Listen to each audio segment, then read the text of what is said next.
Hi Chris, how are you? Good evening, Rod. I'm well on this beautiful July day. It's been lovely here in sunny Fairford, where I'm based. We've had an air show on all for about the last 5 or 6 days.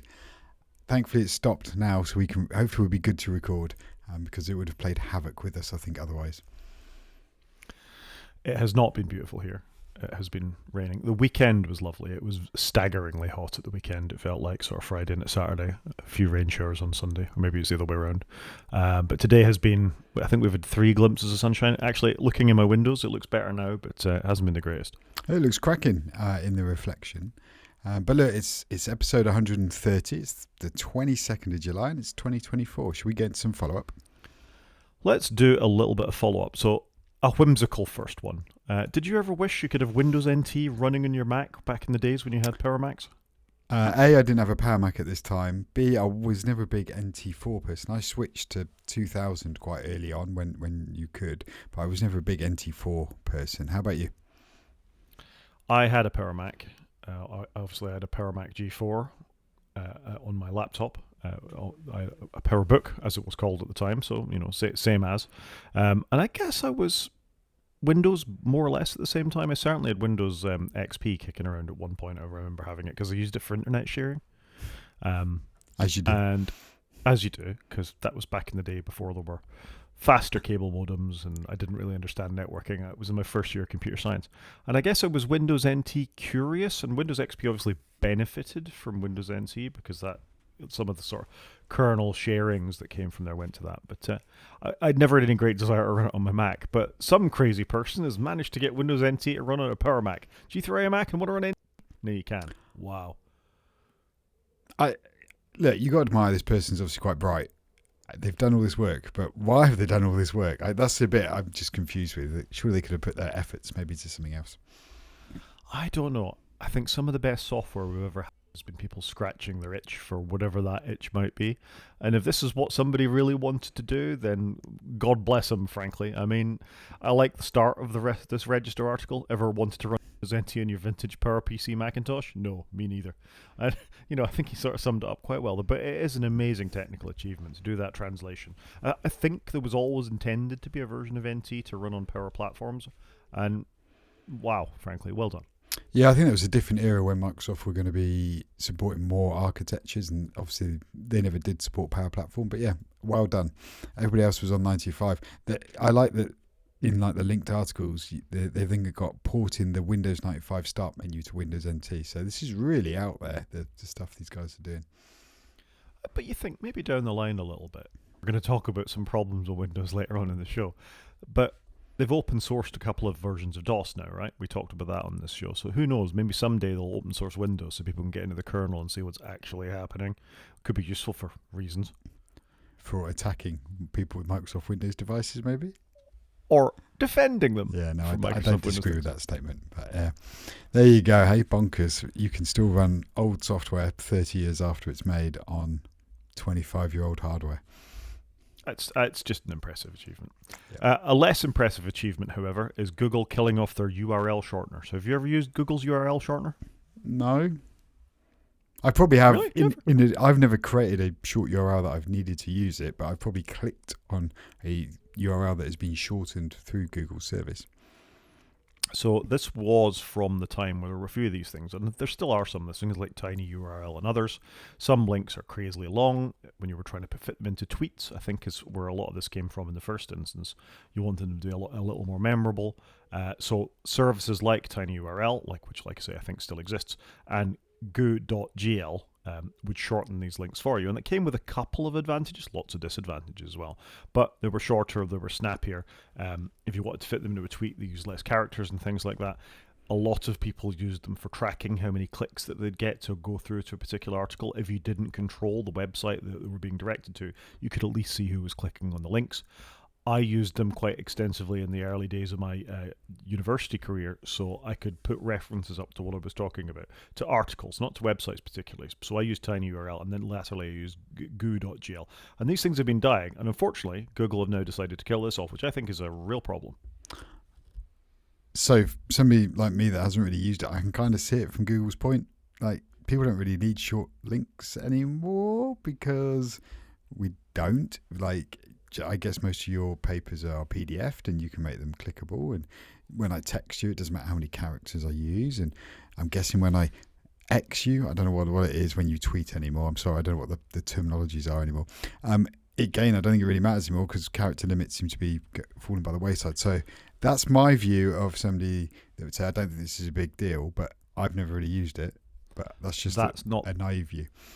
That's not the problem. Go on then. If you stop it, that's one thing, but presumably there's millions of references to papers that are out there and articles and links and QR codes and all that kind of stuff that have had their URLs. As soon as you kill the service, you lose all that and you end up with link rot. And that's the problem, is that people have quite cheerfully made use of this technology because it's Google and you trust them. And these other things, and that's a problem for me, is that you're causing an issue going back in time. If you're the Wayback Machine and you want to look for a website from at this point 5 years ago, you could be losing URLs and important deep links within the website, and that's wrong. I don't disagree with that statement. I'm assuming they've got some stats on this of, I guess you've got new links created and old links clicked, and they must have worked it out, but there will be minimal damage. But I understand your point. They killed Google Wave without thinking twice about it. I don't know what that was. You don't know what that was? That was kind of the genesis for what became Google Docs in many ways, Okay. Collaborative editing and all that kind of stuff. They were it was the first Google experiment that did that. I don't keep up with a lot of Google. I don't even use Google Search. I'm the one person on the planet that doesn't use Google Search. Nor do my family, to be fair. They're all on DuckDuckGo. So yeah, I'm probably the worst person to comment on Google tech.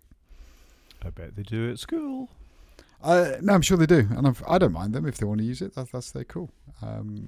But it's my personal preference not to use it. Fair enough. Another personal preference comes from David Heinemeier Hansen. Do you know who that is? He's the guy who endorses working from home and set up Hey, the email service, and probably something else that I'm misremembering. Best known as being the creator of Ruby on Rails. That was it, Ruby on Rails. He's also, it can be difficult sometimes to follow, I believe, because he's quite outspoken and has opinions. He has opinions. Not all of them are the best opinions, but Ruby on Rails would not exist were it not for Apple, frankly. He developed everything on Apple's backbone, even though it's all largely open source. Software uses things like Ruby, and the platforms that it was built on are open. But he demonstrated them all using Apple hardware and software, and I was certainly taken in the early days of Ruby on Rails, which is, I guess, getting on for 20 plus years ago at this point. I remember watching one of his presentations and being absolutely blown away how easy it was to build up a database and a website just with a few commands. It was an incredible orchestration of hardware, of software. He's quite positive with Apple, and that relationship began to sour, I'd say, in the Hey days. That sounds a bit wrong, Heyday, but Hey is a collaborative, well, not collaborative, it's an email platform that's sort of quite aggressive in its spam filtering and its pricing and all the rest of it. And we featured on this podcast before him falling out with Apple over App Store pricing, the 30%, as so many have. Anyway, I thought this was an interesting article that popped up this week about he's now moved to Linux as off of Apple. And you think somebody that's earned their living from Apple platforms to finally to do this, even though he's hypercritical of them, that's quite a big step, really. Yeah, it's one thing to be critical, but it is quite another commitment to vote with your feet and go elsewhere. So it's quite a thing, but he's obviously made it work for him. I think it is easier now, though, to move, because Linux is a lot more mature. If that's where you wanted to go, Windows is 1,000 times better than it used to be. I'm sorry, I think Windows 11 actually looks really good, and I can't believe some of the icons and everything looks a lot more Apple-like than macOS these days, where they've unified everything into boxes. So I think it's a lot easier to do, but it is quite a statement to actually do it. So I tip my hat off to him. Yeah, and I think it sort of reflects a trend within the Apple world that some of us are really sort of falling out of love with the platform and the software and the hardware, and people that make money out of it, people have been fans of them long standing, and if you sort of look around on the internet, certainly I think you get bubbled into people with similar sort of feelings and thoughts for you. That's just one of the way these algorithms work. It feels like there's more and more people doing it. I certainly see a lot of Windows people considering moving to Linux, particularly in light of some of what we're going to talk about. But leading up to that, I think all the Copilot stuff, all the changes in licensing, all the advertising that's taken place in the start menu, the monolithic software providers, and this has always been the case, are a lot more under the microscope than they used to be. And that is Apple, and that is Google, and that is Microsoft. And Microsoft have got a longer history with this, but I just think this is interesting. I think it is interesting, but equally I can see some of the benefit of it, because people like you and me, we always used to like playing with the new stuff and different stuff. Admittedly, I've done even less of it than you have, obviously, in recent years. But sometimes it's actually quite exciting to go, you know what, I'm going to run Windows for a year, or I'm going to go and play with an iPad for a year, and just explore something different and try something different out. So I can see the appeal of it, which is how I got to use my iPad all the time. I was like, I'm fed up of running Windows. I want just one device. I did it, but now actually I can see myself, if my company supported it, trying a different OS, because I actually want to play with something different and see what the grass is like. And it's nice to have a change. It's probably why you change your car every now and again. Maybe rather than buying a Fiat every time, you're now going to go and get a Ferrari.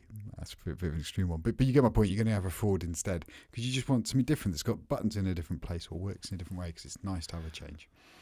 Yeah, I mean, some people are very happy in that sort of comfort zone. I remember reading a statistic about cars specifically, is that the first sort of more advanced model that you buy, for example, if you get a company car and it's a Mercedes, the chances are you're just going to get a Mercedes from that point on, because that's what you're familiar with. And I think that still holds true today. Yeah, I had a lot of VWs, various VWs, Golfs, Passats, then I bought a BMW, and I bought a BMW again. Who knows what I'd go for next time? Probably another BMW, if I'm being honest. I like my Beamers. I'm not going to comment on that. You know my feelings about these things. Anything else in follow-up? You drive a Tesla, so moving on. I haven't put it in the show notes, and I'm going to go down a rat hole. And this is potentially political. I should be careful. Have you seen the news about, ever since the attempted assassination on Donald Trump, how some of the tech companies have pivoted, and particularly one, Elon Musk, who owns a couple of companies we might have talked about, has pivoted in what he's going to do and what he's actively doing? Is this going to make me not want a Tesla even more? And I actually quite respect some of the things Elon has done, to be fair, but I am struggling to segregate the art from the artist, if that makes sense. So he is going to donate what amounts to $45 million a month to the Trump campaign. Okay. That's really the first you've heard about it. That is honest. Yeah, I've switched off to a bit of news lately, I think. There's been a lot of news, but that is a staggering amount of money. It's this ridiculous amount of money. I hate to think how he's going to fund it all, but it's insane. Can he not do something better with it, like cure poverty or something? Child hunger. You would have thought so, particularly for the company, the person that was trying to change the planet by Tesla and all the rest of it, and plan for the future with all the things he was going to do. This is very much not that. Yeah, for a very future-looking person, this feels like a very backwards-thinking move. Anyway, I think we should move off with Tesla, because I'm going to get angry and upset. Well, there is a tech angle to this, and I'm frantically hunting around for a reference so I can put it in the show notes. Just so flannel with me for a second. So the only bit of US politics that I've been aware of is obviously Biden is going to step down at the end of his presidency, which I do think is the right thing. It's been not very nice to watch somebody who's obviously getting on in years struggle a little bit, and it's a demanding job. So I'm quite happy that he's stepping down, but I'm hoping that the candidate that he's nominated, I can't remember the lady's name, Harris, I think. I'm hoping she's going to be a worthy candidate to challenge Donald Trump. Kamala Harris. Okay, so I've put a link into Snopes, which does fact-checking as well, and this is rated as mostly true. The exact number of years changes based on how Musk's wealth grows or shrinks in a day. However, it's approximately correct as long as Musk maintains a net worth of $450 billion. So, okay. That's a lot of money. He's obviously going to give him a lot of money, even if it's not exactly that. But from a business point of view, it feels like Trump is very likely to be elected the next president of the United States. Despite what's happened with Biden, never say never, and let's not go into our politics. It's probably quite clear to anybody who listens to the podcast what our politics exactly are. But if you own a company and you want to be looked upon favourably by Donald Trump, who is petty and holds a grudge and has got in for people, you'd want to be on the right side of him. And I think for all Elon, I dislike lots of things Elon does. I don't like this in the slightest, but as a hard-headed business decision, it's a great gesture, and Trump's going to frickin' love it. Yeah, you know what, Elon, whether he agrees or disagrees with Trump's view of the world, irrelative, from a business standpoint, he's now just greased the next 4 years of the wheels preemptively. So I can understand it from that perspective. It does feel like the American elections, like the British one, where it's largely a foregone conclusion before any actual voting commenced. Yeah. We should probably get away from politics and go back to tech. Should we do some news? Let's do some news. So, first story, Apple, Anthropic, and other companies have been using YouTube videos to train AI. And I read this at first and I thought, what? They've been looking at video content and trying to make sense of people's language? But no, it's far simpler than that. They're just ripping the subtitles out of them and then using that as part of their large language models. How many adverts do you reckon they've watched? How much revenue has the AI bot generated for Google? If you've got a Google Plus subscription, then none. Oh, okay, yeah. So you just buy your bot that, log it in. That's clever. Yeah, I hadn't really thought about that. Yeah, and it doesn't really matter, does it? Advertising's revenue too. Yeah, but it's time though, isn't it? What you don't want is your bot being slow because it's watching adverts that you don't want it to see. But you're right, you just pay the $20 a month. I've no idea how much it costs, But you think about it, all it's really doing is ripping out the subtitle file that comes along with our podcast, which is on YouTube. You can go to YouTube and find us now, should you choose to do so. Wake from sleep on YouTube. Has a subtitle track as part of it. It's auto-generated by Google. If it was more proactive, I could auto-generate it from Whisper when I do the podcast transcription for our own purposes, really. And I don't put that on the internet because that's, somebody else can do the work to do that, frankly. But this feels a bit wrong to me in the same way that Apple and others have just gone ahead and ripped out the public internet by the crawlers and bots that they've put out there to do this. They're using somebody else's service. Somebody else has generated the subtitles, and they're using that to improve their large language models and improve the modeling of those. And that feels a bit naughty. It includes people like Marcus Brownlee.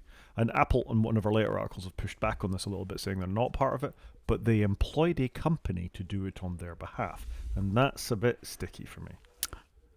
it is a bit sticky because they just need to own that and go, we didn't directly do it, but we are 100% guilty. All we're doing is passing the blame. Yeah. All this, the whole, it's better to seek permission than, it's better to say sorry than ask permission. And I don't think that's right. That's bitten open the eye of Scarlett Johansson. I think it's going to bite others too. And it's morally wrong for the company that's always pushing their green credentials, that's pushing they're trying to do something for the planet, trying to make an impact, protect our privacy. It's morally wrong for them to do this kind of thing. I concur. Surely Google would just go, Apple, just make us your default search engine for free and you can have all of our content. Absolutely, and that would have been better. But I wonder how Marquez, Mr. Beast, and whoever else has been sort of pillaged as part of this feels about it. I guess they've agreed to YouTube's terms of service and they're making a living out of that. But again, it just doesn't feel right to me. Yeah, but have YouTube agreed to this? That's the question, isn't it? Who's agreed to do this? Or have the AI companies just doing this? Yeah, they probably are just doing this. It's just another strike and another long line of things they're doing. And we as creators in this case and participants, we feel fairly powerless in this. This is just big companies selling off your stuff, which we've seen over and over. We do, but I did hear an argument kind of the other way of why don't we just let AI do this and scrape all this content, see how it shakes out. And this is my argument, but I was one I heard. And it's kind of like when Google first came around and Alta Vista and all the other search engines. So people were like, oh, you're going to search my site. I don't know if I want you to do that. I just want people to go to my site. So is it actually going to end up, a few years from now, actually people will discover you because you're in the AI bot and it's going to work more like Google's done for the last 25 years in that it drives traffic to you and you get discovered. I don't know the answer, by the way, but that was an argument I heard. I'd like to think so, but I think this is slightly different. You can see the change that Google has brought to this, where they've gone from they'll index your site, they'll surface your content.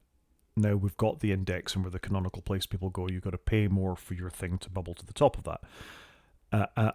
All the LLMs try and hide their sources as much as possible. Remember how hard it was for the New York Times to be able to rip their story structure back out of the queries that generated it. You had to form your query in a very specific way.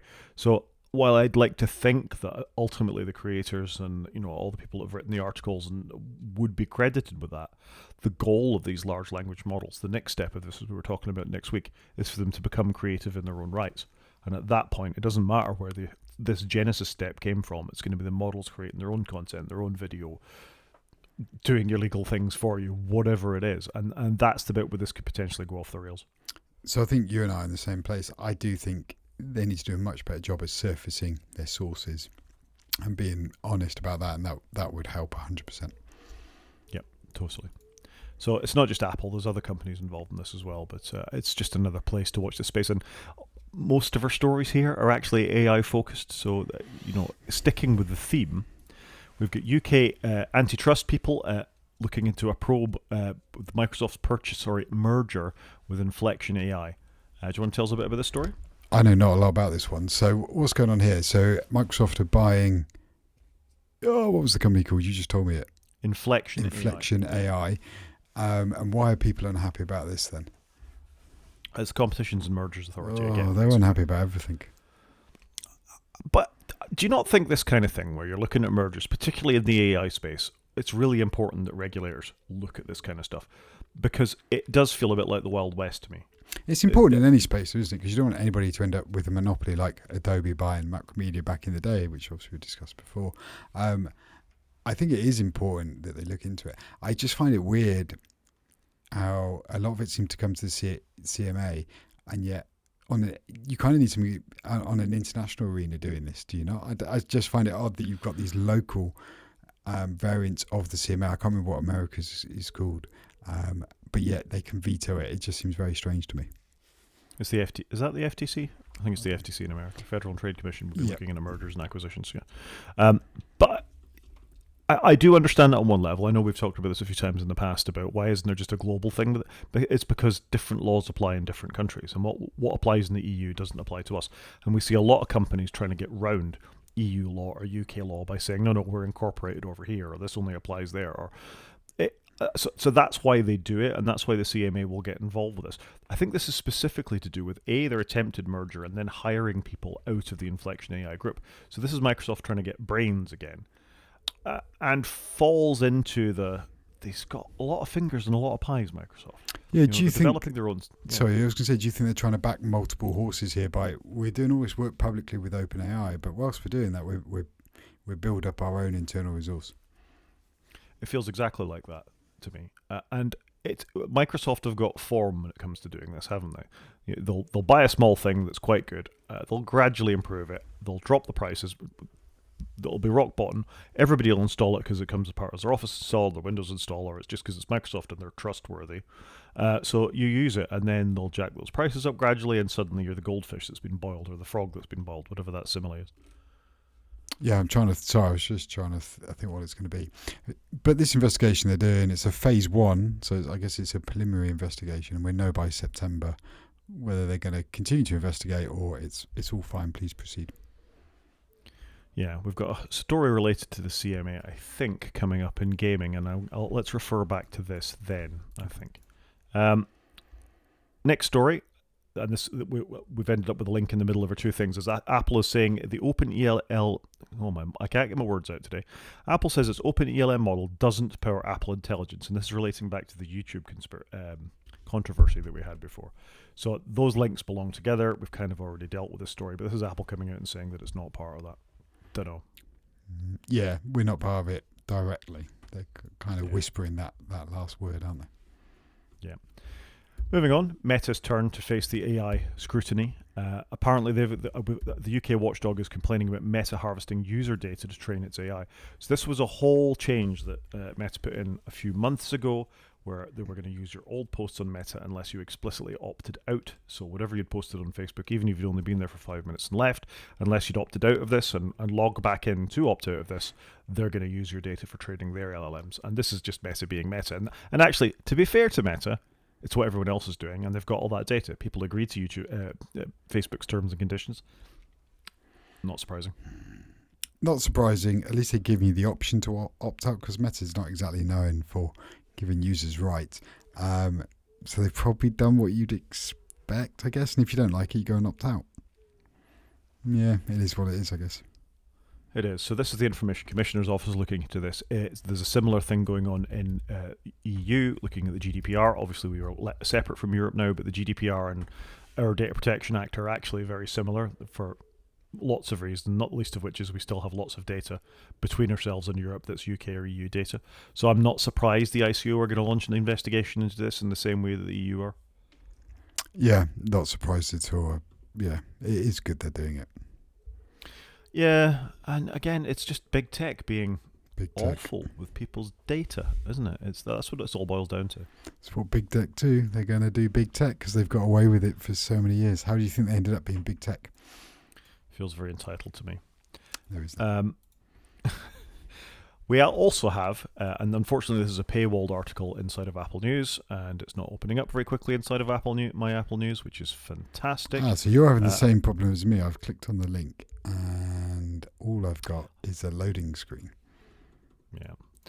It's an article from the Times, actually, and this is involving the social network Mumsnet. So, Mumsnet is a parenting website. I think it's what the Times call it. I think it's more than that these days, really. I think it's lots of forums for people of similar interest to get together in the same way. Maybe a little more targeted than something like a Reddit, but I believe it's a good community and a bad community, and all these things are. But they're the first British network of any sort to launch legal action against OpenAI. I'm surprised it's taken this long, really. If Mumsnet has been scraped by OpenAI, and who knows what the terms and conditions are, if I could open the article, I could tell you in a little more detail. It makes great radio. They've got every reason to investigate this in the same way that American networks are, and the New York Times are, and all these other companies are beginning to sue OpenAI. Yeah, I'm like you. I think it feels odd that it hasn't happened quicker. But then, like I say, my previous argument the other way, are people just waiting to see what the world's going to look like? If you know what I mean, like are they just? Well, let's just see. Maybe this will bring us traffic or awareness. But obviously, Mumsnet is going the other way. I want to see a couple of these small fish win, really. With all the money that big tech have got, as we've talked about, they need to be brought to task a little bit. And I hope a Scarlett Johansson wins, and I hope a Mumsnet wins, because their users have developed this content for the good of their users, never with a thought in their heads that this is going to be for the development of some very clever large language model or more generative artificial intelligence down the line. And I wonder if people would have shared things in the same way that they have if they'd known this was ever going to be a possibility. And that's my fundamental problem with a lot of the scraping of these websites, is that it's the lack of responsibility that all the big tech companies are taking over what was the original intent of the text on these websites, or was of the art published to these websites, or of the small videos published to YouTube or Vivo or wherever else they ended up that they're training their models on. They're going to make a lot of money. They're going to spend a lot of money on power developing these things. And whatever profound creative mind created them in the first place is going to see nothing of this, and that just feels very wrong to me. Yeah, no, I'd agree with that. And I've just found a good quote from Justine Roberts, the chief exec of Mumsnet. She says, they are basically hoovering up the whole web, and I think it's an existential threat to lots of small websites. What they're building is things that can answer questions without you having to visit those websites. Yeah, so if you've got a community of people who, this is a parenting website, I don't know, advice about breastfeeding or something like that, could be an article on this, where you'll get somebody that's had the experience, has very helpful tips of things to do about it, and instead of going there and engaging with the community and having the mental health benefits of being part of that, mental health benefits, I know social media can't always be that beneficial, but it's still human beings at the end of the line. Are they hoping you're going to visit their OpenAI model that's going to give you that sort of advice again? That's removing the humanity from one of the things that the internet has done is bring us closer together and driven us apart as human beings. But at least you know it's a human at the other end, even if they're infuriating and you want to throw your computer out the window. Just interacting with one of the large language models or whatever comes next is a very different experience. But you're right, though. The internet's made the world a lot smaller in that you can communicate with people in different countries very quickly and easily. But in this way, you're still going to be maybe reading or consuming their content or hearing their content, but you're going to have less of a direct connection, and it's not right, is it? Yeah, without the attribution, without that human touch, without that, let's face it, lived experience that somebody's giving that kind of very specific advice that a large language model certainly hasn't given breastfeeding, done breastfeeding. Agreed. And I think that is it. And then all these websites then go under because they're not getting any traction. They're not getting any, they're just not getting any eyeballs. Therefore, their ads aren't being served. People are consuming it, but it's all done through a third party. It's all a bit odd. Exactly that. Last story in the news. We should probably say at the top of the show we're going to have 2 slightly shorter shows for reasons of Chris going on holiday. It's all my fault. It's all your fault, but that's okay. Apple has partnered with what The Verge calls a chumbox provider to sell ads. So if you've ever been on one of those websites where you scroll to the bottom and there's those sort of 16 to 24 little squares at the bottom saying, man in his 40s wants to buy, I don't know, protects hair from falling out or something like that, or buy hemorrhoid cream, or join this dating website. Those kinds of chumbox are what's referred to as chumbox ads. So this has caused a lot of backlash from within Apple's customer base, thinking that they should do better than these sort of very undirected, untargeted, or with a very smallest amount of targeting, almost scammy feeling ads.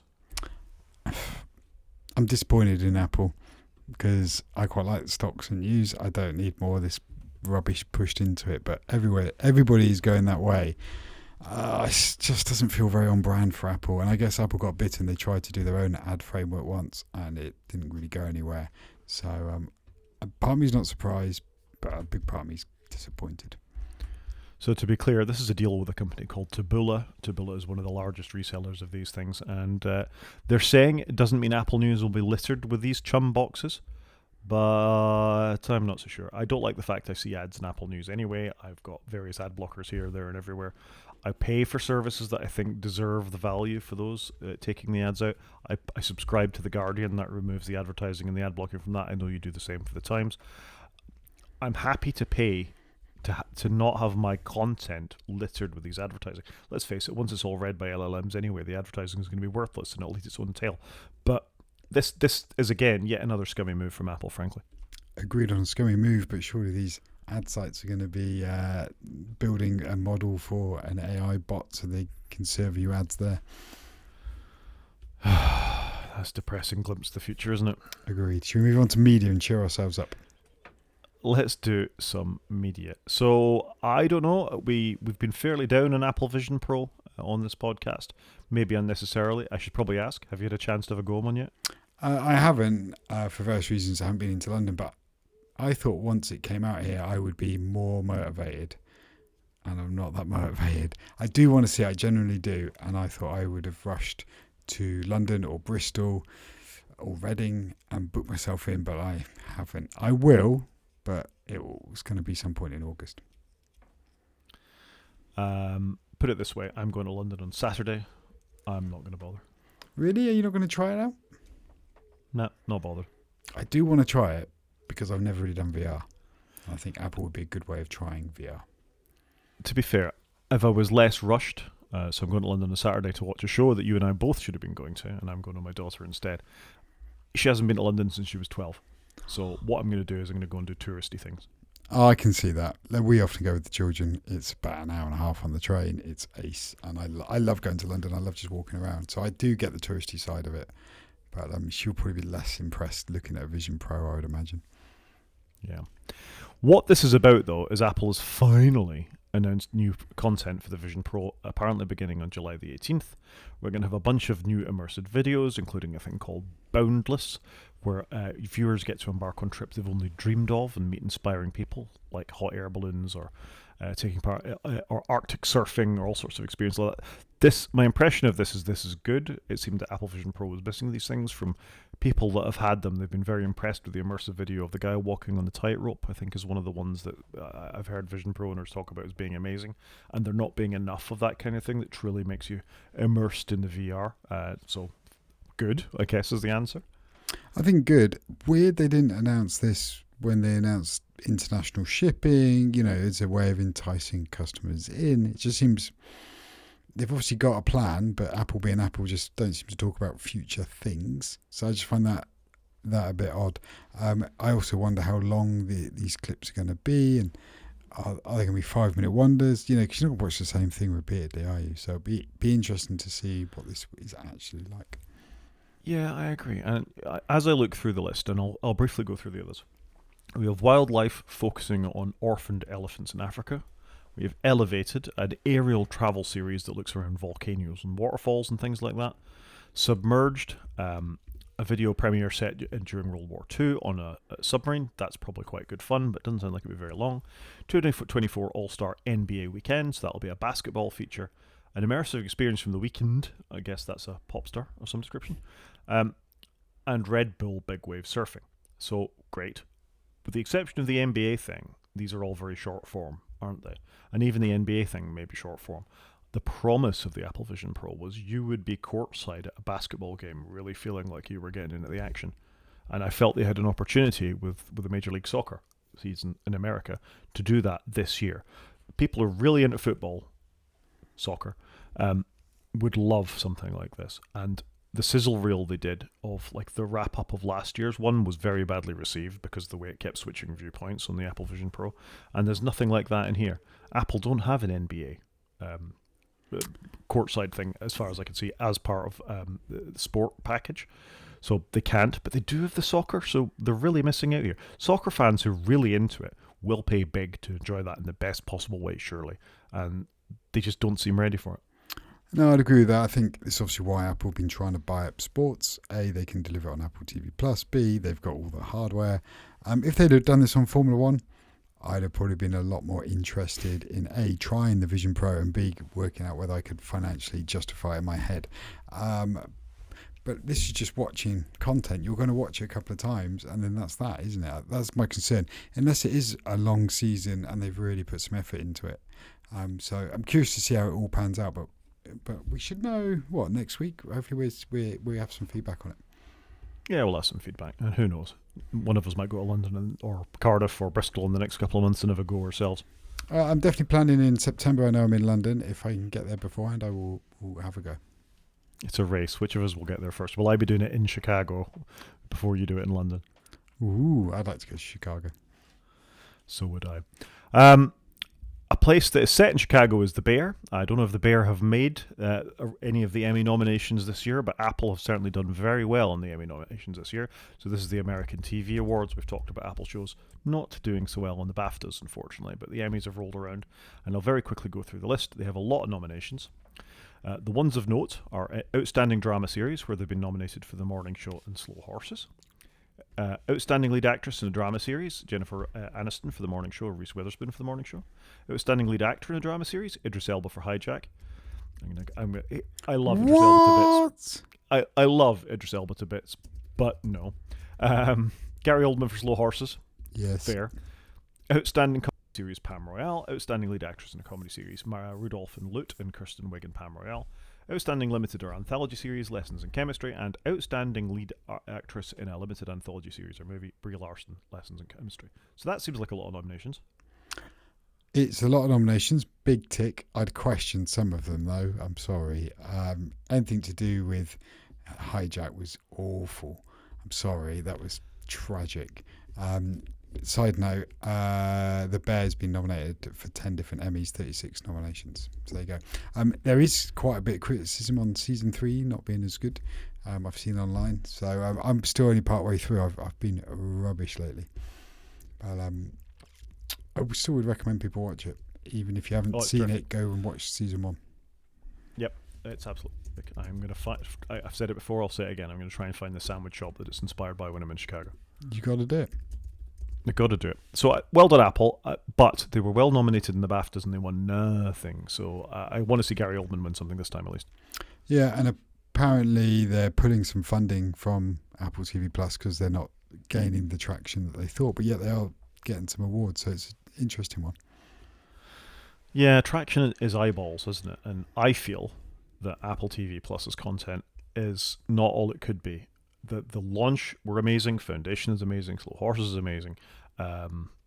Ted Lasso was obviously amazing. And there's been the odd good show, but there's been very few truly great shows out of that sort of first tranche of things that have come afterwards. For All Mankind is the other one I'm obviously missing. Yeah, and they should have had it available on more platforms from day one rather than bringing it later, because a lot of people still think they need an Apple device to watch it. And they need to do a TV campaign on that. You know, they just kind of need to go, you can watch Apple TV everywhere. You know, get some ads on Disney, get them on ITV, whatever you got in America, because people think you need an Apple device. You don't. And I think that's a mistake. I agree. I think that is a serious problem. The other serious problem is if you and I go to our friends and we say, Ted Lasso is fantastic, you got to watch the whole thing. Slow Horses is fantastic, you got to watch the whole thing. They will. They'll subscribe, they'll binge it for a month, and then it's done, and they'll switch it off. And that's not what you need to do. You need to have quality content coming out that people's going to revisit and keep the service linked to. And I don't feel that. There are vast swathes of time where I think, I don't actually, if I wasn't paying my monthly Apple subscription, I would not keep paying for this. I'm in the same boat, and I actually do it with Netflix. I buy it for a month, I binge a couple of things to justify that 18 quid, I think it is, in the UK for high def, and then I cancel it, and then I'll get it again in a few months' time.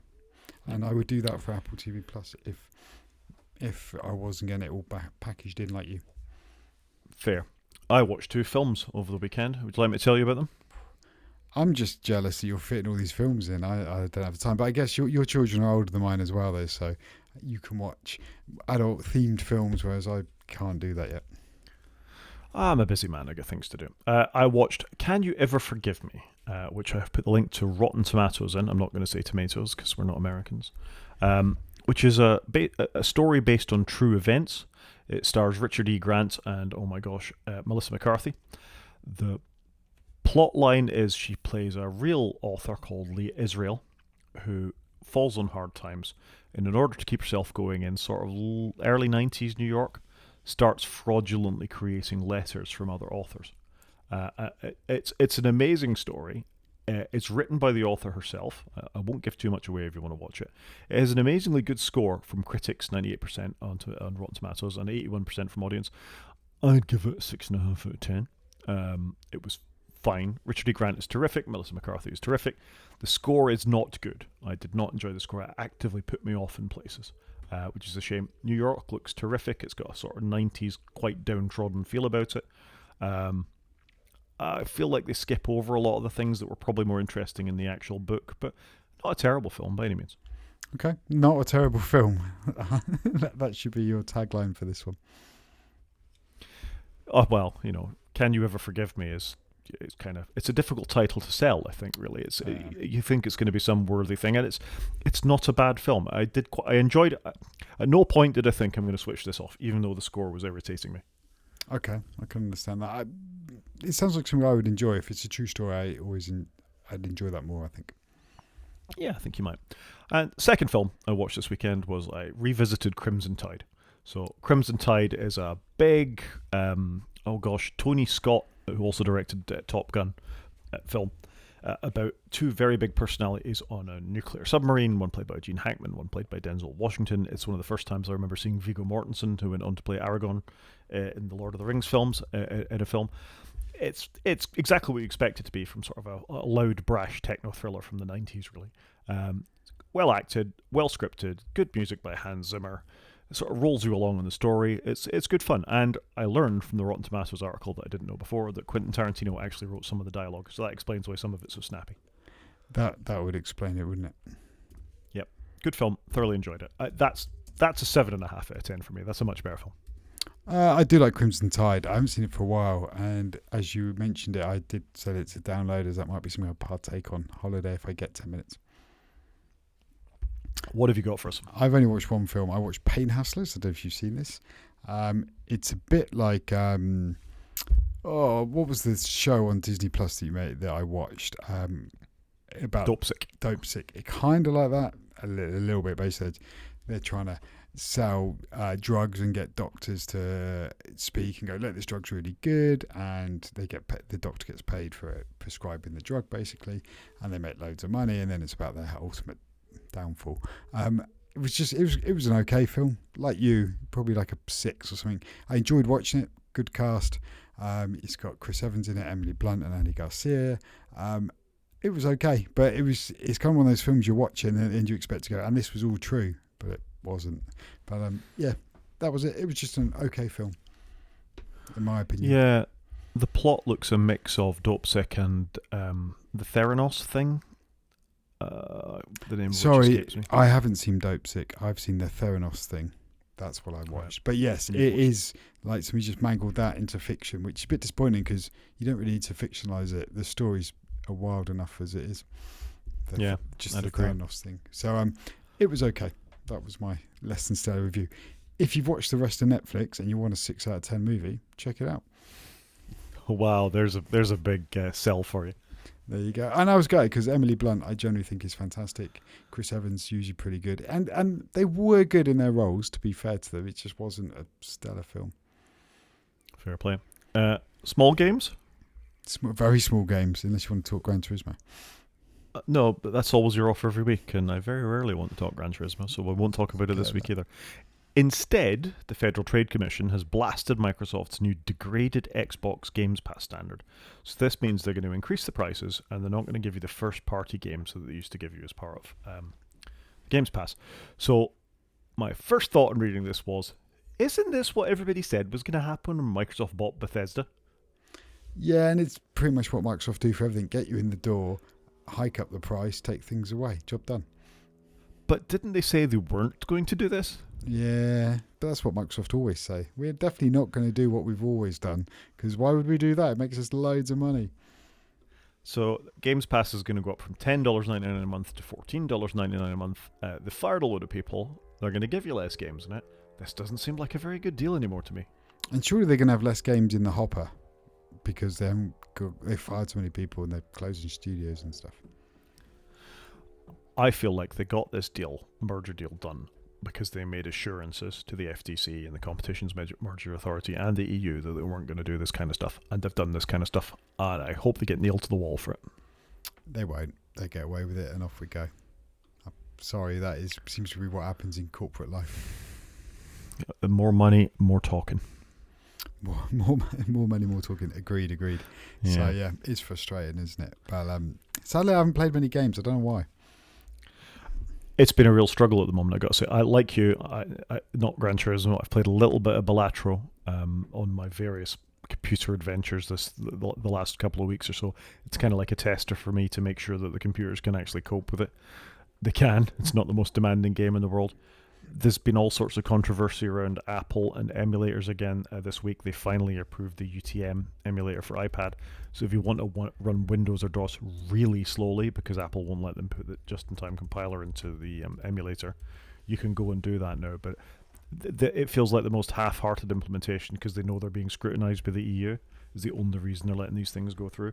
They let Delta go into the App Store just when the app marketplace launched to devalue that marketplace, and it just feels horribly cynical to me. And I know I'm coming with a very Apple negative today, but this is the stories that they're giving us. This is the actions that they're taking, and it's not just us saying this in this podcast. You can listen to almost every Apple podcast at the moment, and you can hear, with the exception of maybe Gruber's podcast, you can hear the frustration of what's going on. I'd agree with that, I think. And if Apple got on top of gaming on their platforms and endorsed emulators, and they could have monetized this and actually made a load of money out of it over the last 20 years and really drove emulations to be properly supported, but they didn't, and they've now been forced to do it and they're grumpy. And that is the theme, isn't it? It is absolutely the theme. I don't really know what to say about it, really. It just makes me sad. Should we do a main show? Let's do the main show. So we are going to talk about CrowdStrike and what happened on Friday morning here in the UK. As I certainly woke up to, I don't know how it was in university life, but my Friday started at 8 o'clock when the kids, I think, had just gone to school. I was just making breakfast. Colleague phones me up, and I basically got the call of, we may have a problem.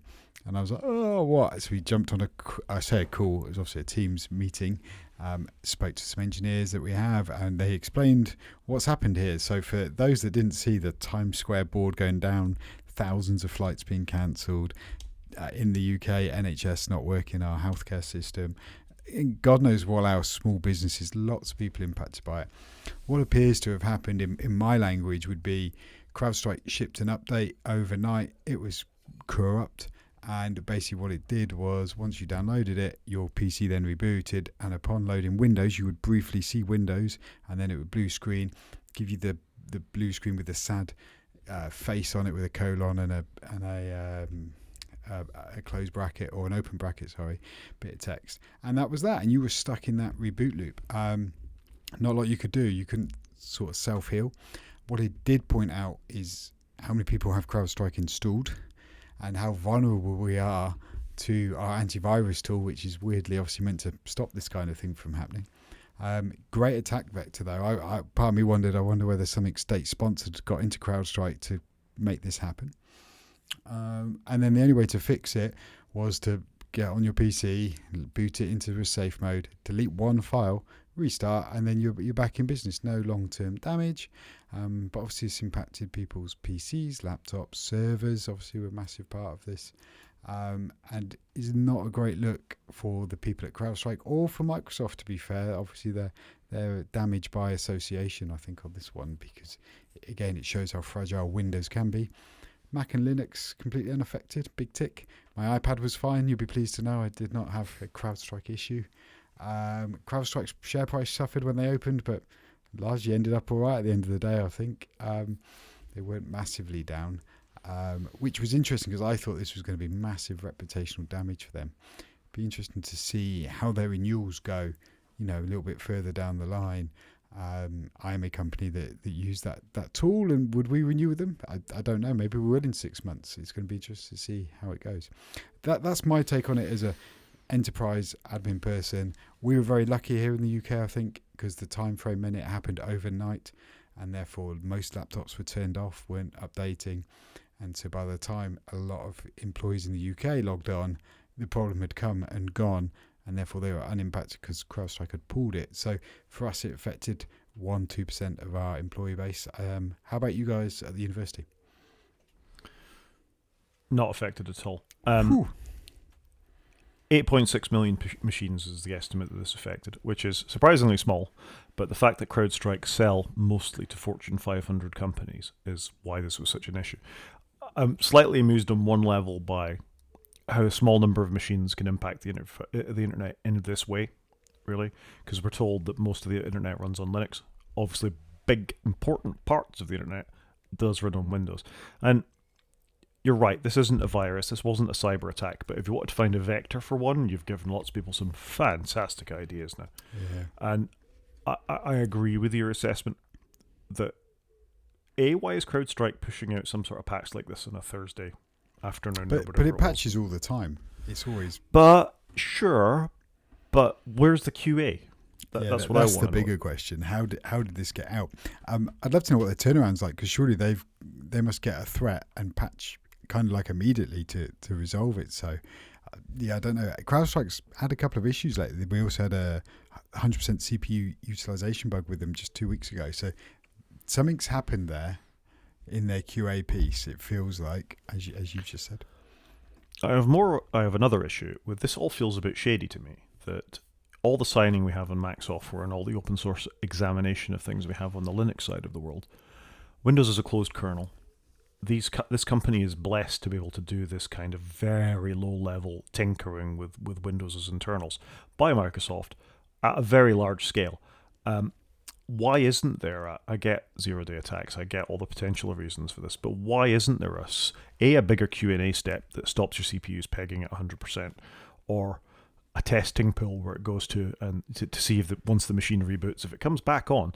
I gotta think that's a pretty sort of step one, hour one, minute one thing for a company like this to do. That should be, if you've got this many potential machines that can respond in this way to it, why aren't you testing it more thoroughly? Why haven't you got your own, test it and eat your own dog food, try your own machines first, do all this kind of stuff? It just feels very badly thought out. And if you did want to, if I was a state-sponsored person and I wanted to be able to affect Windows machines around the world, I'd buy CrowdStrike. 100%. Get on CrowdStrike. I think there's a couple of things here. One, Microsoft have to make it so that AV products, not just CrowdStrike but others, have the same level of access as Microsoft. That was an EU ruling back 10, 15 years ago, apparently so. And apparently Apple and Linux haven't had to do that, and therefore the lower echelons of the OS aren't opened up to AV manufacturers like they are for Windows. This is apparently Microsoft's view of it and what they're leaning into. CrowdStrike, I guess they've got one problem, not in this scenario, but they've also got to support God knows how many different types of devices, because obviously the blessing and the curse of Windows is it runs on everything and anything. And obviously that makes testing quite hard for all the different combinations and permutations. But obviously in this scenario, none of that mattered because it happened to everybody that had it and received this patch. So that's not a big problem there. But their QA piece does seem interesting. And like I say, it shows how vulnerable companies are. Now, like I said, we were lucky. Very small percent, didn't really impact the working day. Fantastic, big tick. But obviously other companies, such as airlines, were very unlucky in it. And obviously it's still going on throughout the weekend. There's then the mop up from it all for whether it's airplane companies or whether it's medical institutions. So, but it's obviously also pointed out who all of CrowdStrike customers are. So if you're a canny AV supplier, you'd know who to target. And B, if you're an attacker and you do want to exploit something in CrowdStrike, you know where it's going to land. So we have a link in the show notes to how it affected CrowdStrike's share price, and you said it didn't really affect you. It wasn't that big a deal, really. You had a couple of things to sort out, but then I did see a technical article from Microsoft with virtual machines that if you reboot them 15 times, it might be okay. That's less possible with physical machines, and there's been a lot of photographs making it around the world today of people in airports rebooting terminals and things like that and patching CrowdStrike. That has a long-term effect on your share price and as your opinion and on the value of your company. If I was United, for example, pick one that was really badly affected by this, and I had to cancel 500 flights, how much money has that just cost United? Wouldn't you go suing the antivirus provider that cost you that? I would. Yeah, and yeah, you're right. You would go suing, and look, I'm obviously wrong because their share price is now down £1. So and it stayed down. So it did recover a little bit, and then it was obviously dropped again. So it's down it's down $1, so way more than I'd realised. But you're right, why people could sue. Like I say, for us it was a wasted morning, but obviously for other companies it was a lot of refunds and lost business, and incredibly frustrating for many tens, hundreds of thousands of people. It's hard to know what the impact is. It's obviously being called the world's worst IT outage. And it is a world outage. It's not just, an isolated incident where the NHS has gone down in the UK. No, it's the NHS and many other companies around the world. I wonder how they got the 8.5 million PCs. I'm curious to know that. I guess maybe CrowdStrike know who it shipped, but I would imagine that's more of a guesstimate because I wonder if it's actually a lot more than what's been leaked. Microsoft is the reporter of how many machines were impacted by it. So fair enough, I guess we can trust Microsoft on that. I mean, I think I texted you this story quite early in the morning. You were actually a very good early warning system. That's good because I can't sleep and I wake up early. That's maybe why I've got so much time to do things. I've got nothing better to do at 5 o'clock in the morning than read dodgy tech stories from Australia. Well, maybe next time you could just text my head of security and just take me out of the loop. That'd be fantastic. That'd be great. Idiocracy reference for those that haven't seen that. I saw this happening in Australia, and to be clear, when we say the NHS, I think it was a couple of GPs practices. As far as I'm aware, no UK hospitals were affected by this because they don't use CrowdStrike. Oh, okay. Correct me if I'm wrong. I think some London hospitals had it, but I could be wrong. I think it was London GP practices. Okay, you're probably more right than I am on this one. As we know, most London hospitals are down anyway following that Russian attack on the laboratory equipment. It's a crazy world, isn't it? But this is a trustworthy provider, and we can draw a line under this, really, that this was a trustworthy provider of things, and it went this badly wrong for them. And before we get too smug, particularly on the Linux side this time, this affected Linux machines a few months ago, that some Linux machines were also vulnerable to CrowdStrike. Falcon Sensor, that's the name of this piece of software, and that's linked to in the show notes as well. That it was linked to kernel panics and crashes, but I think Linux could recover more easily than the Windows ones, probably because of that open nature of it, and Red Hat flagged this as a problem on their machines that were a bit patched by this as well. But just very briefly to revisit something you said a minute ago, Microsoft has to give this level of access to, and it will fall out whether this is actually down to the EU. I feel the EU are going to push back pretty hard on that. You interpret the law the way you want to interpret it in the way that looks best for your company. We see it all the time with Apple. Microsoft do it too. If Microsoft built a better product that wasn't so vulnerable to attack, let's face it, they make their own antivirus software, Windows Defender, they've got all their anti-malware stuff built into it. If back in the day when the internet had become more of a thing and suddenly Windows machines were this vulnerable, we wouldn't be having this discussion now. You're right, because this is part of the reason we moved. Well, I certainly moved to Apple was because of how shonky buying a Windows XP device was, and you'd be on the internet for 5 minutes and it'd be infected with stuff.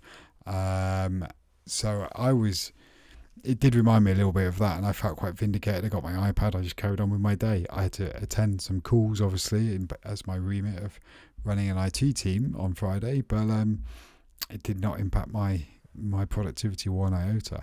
And I've asked this question before of my team: how much time do we spend securing our mobile estate? Marginal. How much time do we spend securing our Windows estate? All of it, because they are so much more susceptible, whether it's the servers or the laptops. How much more money do we spend on it than we do securing the Apple stuff? Hundreds of thousands of pounds a year. And it is interesting. So the cost of buying an Apple device is higher, but I do wonder, is the total cost of ownership higher? That raises an interesting question, doesn't it? Macs were largely fine, even though this Falcon sensor can be installed in them as well. And the Linux machines were affected by this too.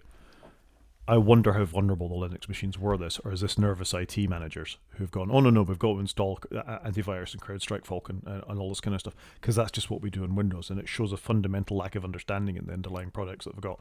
Windows might need it, although that may be debatable given everything else we've just discussed now. But I'm not 100% convinced these other things do it, as long as you keep your patch levels and your firewalls and your user security at the level it needs to be. 0 days exist. Nobody's invulnerable. Mac is no more invulnerable than anything else, and we've talked about that repeatedly on this show, what iPhones can have and all the rest of it.